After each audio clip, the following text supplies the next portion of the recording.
This is the new 2013 Lamborghini Gallardo. Now you might be wondering, what's different? Well, let me explain.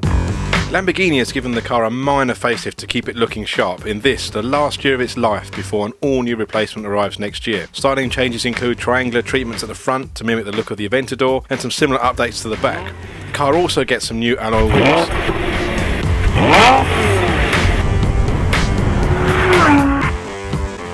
So what's changed about the driving experience? Well, actually nothing. With the new Gallardo in the pipeline, this car hasn't got any mechanical changes, so all the changes are restricted to the styling. But that's not necessarily a bad thing, because with 560 horsepower and a top speed just over 200 miles an hour, 0 to 60 in 4 seconds, this is still a seriously quick performance car. There's also a huge sense of occasion to driving the Gallardo. The V10 engine makes an amazing noise. The acceleration's incredible, there's a lovely blip on the downshift.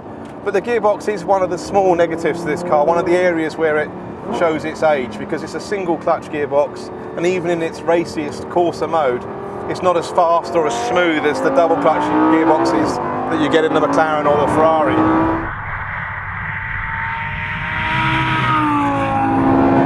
But it still sounds amazing, and as I say, performance is sensational.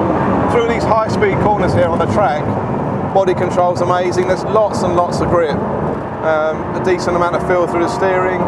Still a very capable supercar. Now obviously its big uniqueness is the fact it's four-wheel drive, but that doesn't stop it from feeling like a rear-wheel drive car. So if you really start to push on, you can feel the power dialing to the rear, and it feels like a rear-wheel drive sports car. It doesn't feel numb or inert because of the fact that it's four-wheel drive. So for example, through here, you turn in, fair bit of throttle. There you go, you can dial the power to the rear, get the car sliding at the rear, and it's not as, right on the limit, it's not as agile or as engaging as the Ferrari 458 or as technically efficient as the McLaren. But it's still got loads of character, it's still very fast, so there's plenty of life in the Gallardo yet.